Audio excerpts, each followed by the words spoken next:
नमस्ते दोस्तों, आप सब जानते ही है कि मेरा नाम है ओपू और आज का मेरी ब्लॉग बहुत ही ज्यादा इंटरेस्टिंग बनने वाली है क्योंकि आज मैंने हमारे तालाब की ताजी ताजी मछलियां दिखाने वाली हूं। तो चलिए बिना देर किए वीडियो को शुरू करती हूं। तो दोस्तों, आज का सुबह बहुत ही शांत और प्यारी थी। मैं सुबह उठकर सबसे पहले फ्रेश हुई और फिर चुपचाप आंगन में बैठकर सुबह की खूबसूरत मौसम का आनंद ले रही थी। मुझे बिल्कुल भी अंदाजा नहीं था कि आज का दिन इतना मजेदार होने वाला है। तभी अचानक मैंने देखा कि मेरे पापा हमारे तालाब से ताजी ताजी मछलियां पकड़कर घर आ गए। जैसे ही मैंने मछलियों को देखी, मैं बहुत ही खुशी हो गई क्योंकि ताजी तालाब की मछली का स्वाद कुछ अलग ही होता है।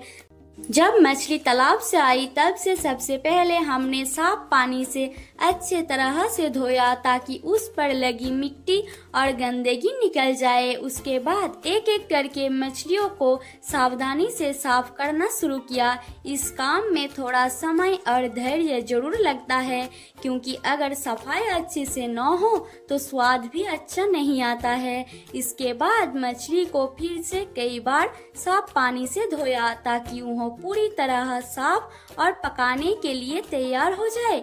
गांव में ताजी मछली की यही खास बात होती है कि उसे अच्छी तरह साफ करने के बाद उसका स्वाद और भी लाजवाब हो जाता है। जब मछली पूरी तरह से साफ हो जाता है तो उसका आनंद बहुत आता है। मुझे मछली साफ सफाई करना बहुत ही पसंद है, इसलिए मैं यह काम बड़े मन से करती हूँ।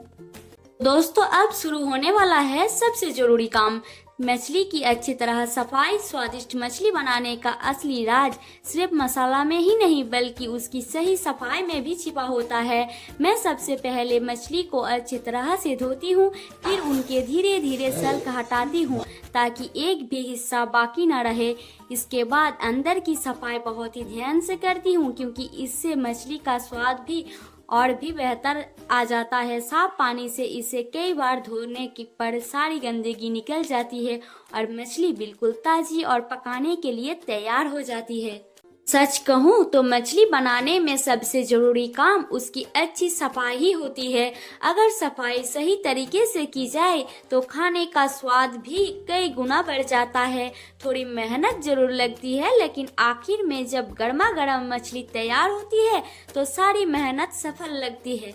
मैं सारी मछलियों को अच्छे से काट ली हूँ, इसलिए मैं अच्छी तरह धो रही हूँ। मछली को सिर्फ एक बार धोने से नहीं होती बल्कि इसे बार बार धोना पड़ता है ताकि इसकी सारी गंदगी और बची हुई औषधियाँ पूरी तरह से निकल जाए। मैं हर टुकड़े को ध्यान से धोती हूँ क्योंकि अच्छी तरह धुली हुई मछली का स्वाद भी बेहतरीन आता है और पकाने के बाद इसकी खुशबू भी बहुत अच्छी लगती है।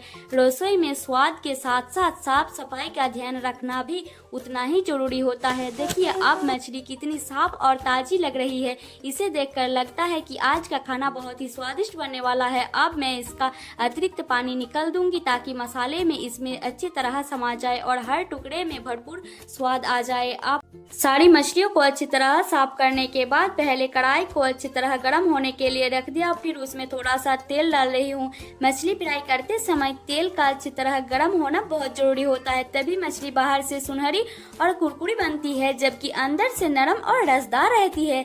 जैसे ही तेल गर्म हो गया, अब मैं एक एक करके मसाले लगी हुई मछली के टुकड़े कढ़ाई में डाल रही हूँ। इस समय बहुत सावधानी रखनी पड़ती है क्योंकि गर्म तेल के छींटे पड़ सकते हैं। जैसे ही मछली तेल में जाती है उसकी छन छन की आवाज सुनकर ही समझ आता है कि अब स्वादिष्ट खाना बनने वाला है। देखिए अब इसका रंग कितना सुंदर और सुनहरा हो गया। ऊपर से मसाले की हल्की परत और कुरकुरापन इसे और भी लजीज बना रही है। हमारे घर के आंगन में आज सुबह का नज़ारा बहुत ही प्यारा लग रहा था। मेरा छोटा सा भतीजा बड़े प्यार से फूल तोड़ रहा था। उस फूल तोड़ते देखकर मन बहुत ही खुशी हो गया। बच्चों की छोटी छोटी शरारतें और उनकी मासूमियत घर के माहौल को और भी खुशनुमा बना देती है। उधर मैंने सोचा कि आज खाने के साथ बैगन फ्राई भी बना लिया जाए, इसलिए ताज़ा बैगन लेकर उन्हें अच्छी तरह धोया, फिर पतले पतले टुकड़े में काटा। इसके बाद हल्दी, नमक और थोड़ा सा मसाला लगाकर कढ़ाई में हल्का सुनहरा और कुरकुरा होने तक भून लिया। खुशबू पूरे रसोई घर में फैल गया और देखकर ही लग रहा था कि खाने का स्वाद और फिर मैं भाभी की घर चली गई। वहां पहुंचते ही देखा कि भाभी रसोई में बड़े मन से मछली की कड़ी बना रही थी। पूरे घर में मसाले की इतनी खुशबू फैल रही थी कि भूख अपने आप बढ़ गई। मैं कुछ देर रसोई में खड़ी होकर उन्हें खाना बनाते हुए देखती रही। भाभी बहुत प्यार से मछली की ग्रेवी तैयार कर रही थी। पहले उन्होंने मसाले को अच्छी तरह भुना, फिर उसमें टमाटर और दूसरे मसाले मिलाए। जब मसाले अच्छे से पक गए तब उन्होंने तली हुई मछलियों को ग्रेवी में डाल दी। धीरे धीरे पक। मेरा आज का यह छोटा सा किचन ब्लॉग आप लोगों को पसंद आया होगा तो मेरा वीडियो को लाइक करिए, अपने दोस्तों के साथ शेयर करिए और इस चैनल को सब्सक्राइब करना बिल्कुल भी ना भूले। फिर मिलते हैं एक नए ब्लॉग के साथ।